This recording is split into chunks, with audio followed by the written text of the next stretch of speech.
Hey, what's up guys, it's ISR180 and today I wanted to bring back a series I deeply enjoyed growing up with.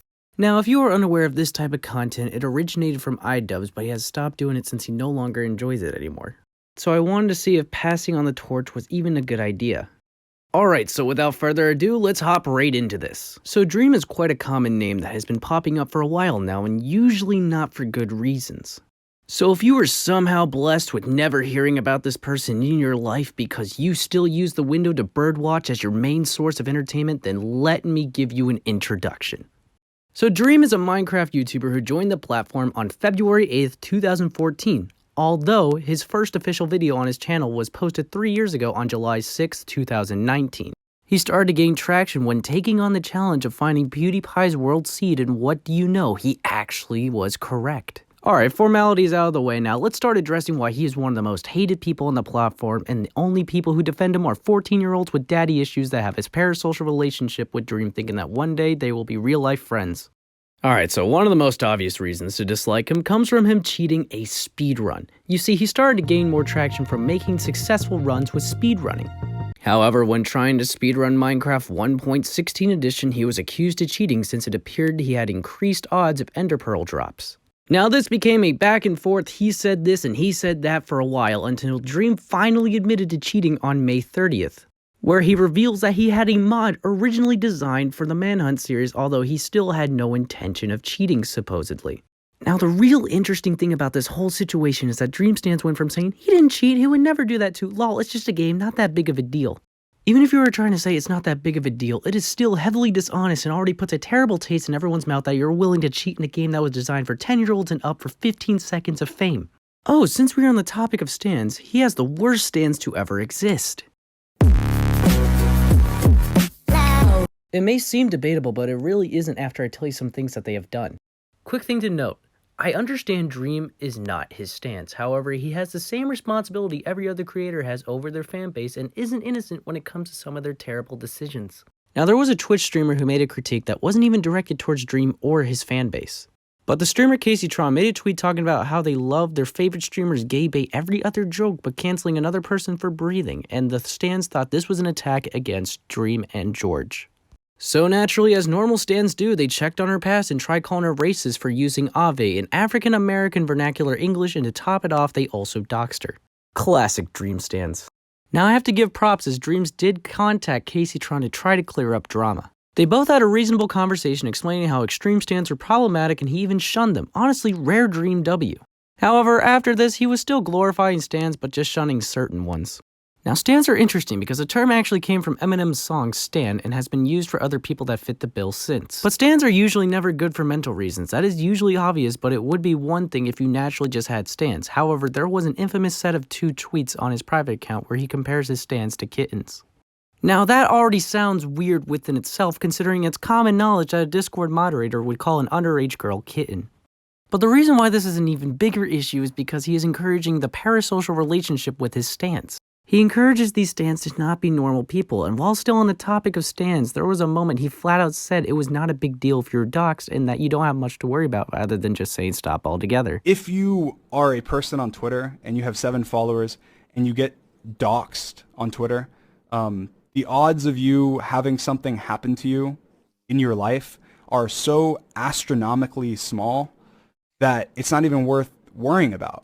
It's not even worth it remotely. I mean, everybody that I know that is a creator has had their address leaked, has had their name leaked, has had everything leaked about them, and it's very rare to have things actually happen. Even people with millions and millions of haters and millions of fans and millions of things.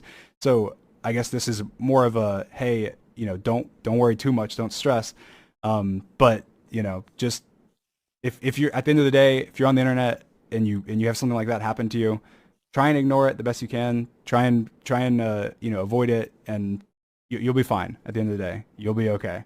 And to make it weirder, Dream stans have a weird obsession with certain types of fan art of Dream. Here's a clip from Kavos that points this out. Here's one. Disembowelment not safe for work. To be honest, the thought that Dream could potentially see this arouses me beyond belief. The image is of Dream being gutted, disemboweled. Obviously, I can't show the real thing. It's absolutely vile. There's this weird trend among these stands of making the most outrageous, not safe for work content they can. Now, because of Dream encouraging the parasocial relationship, he also has accusations of taking advantage of his audience with the whole merchandise situation. So he charged $40 to $50 for barely any change for his clothes. The change could be changing it to one color or just adding a smile. In fact, it was so low effort, it reminds me of when Jake Paul got crap because of he just put clip art on his clothes and sold it off to his childlike audience. So at the very least, if it wasn't scamming, it was very greedy of him to do.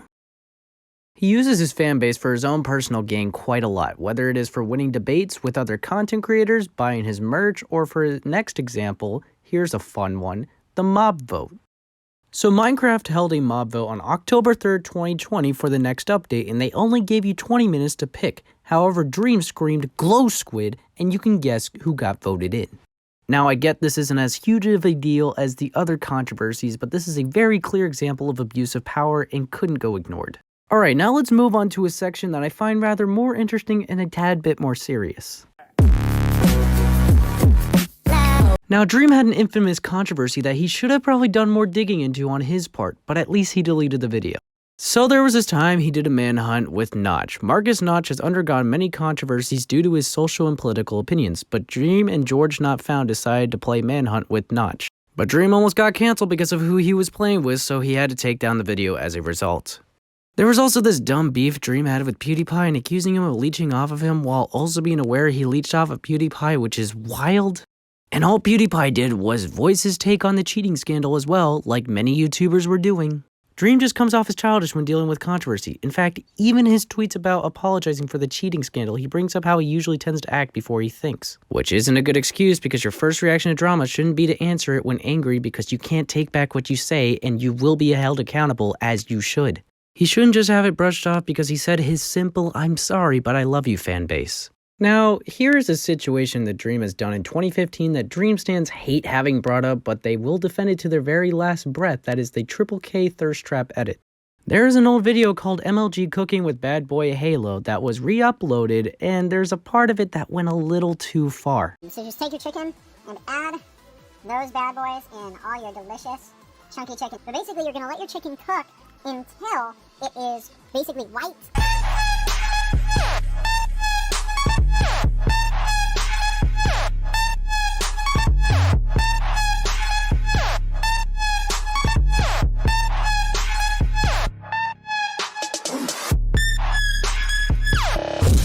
Now, this clip is old and people can grow from mistakes. However, he had his stans go down extremely hard on Techno and Schlatt for way less things compared to this, but because of double standards, his fanbase finds it okay that he could do this, but it's a crime if someone else does it. In fact, I find it funny that Twitter still gives PewDiePie problems for the N-word on the bridge, but we have to just let this edit just slide by. Then there was another problem that he started with Native Americans by screaming with his tongue out and tried to use SpongeBob as a scapegoat to justify the action. Not to mention his rather interesting claim about Mexicans. I can smell them. It smells like tacos and drugs. So yes, Dream has had his fair share of being racist, but then there was this whole situation of him trying to justify the use of the R word. He didn't accept the fact that it has been considered a slur, so he got into a huge argument with people on Twitter for trying to normalize this word. It honestly amazes me how people still follow this man blindly. How many times are they going to keep forgiving him and denying stuff that actually happened? But with all this combined, it doesn't even begin to compare with what he is dealing with now. Admittedly, we still have to wait for more evidence for this to be a stone cold case. However, it just keeps getting worse. So it all starts with Anastasia coming out saying that she was GROOMED and claiming that she received some sussy images even though he knew she was 17 at the time. And then another girl named Amanda came out saying that she was a Dream stan and was also sent sussy images even though he knew she was 17, and this started the whole hashtag Dream is a freak thing to trend. Now, whether or not these cases are real, we aren't sure yet, but the response was very unprofessional as usual. So to the public, he said that he was bothered and annoyed everyone was ruining his vacation. He only bothered debunking it in his private account. And I know I say debunked, but it was only a response because this is just a he said, she said situation, which they're actually both taking it to court, so it's gonna be really serious. Well, that's really his whole given track record, and that really just sums it up what this creator really is. Alright, if there's another content cop you'd like me to do, just leave requests in the comments. Remember to subscribe and leave a like if you haven't already. Alright, AceHoller180 signing out.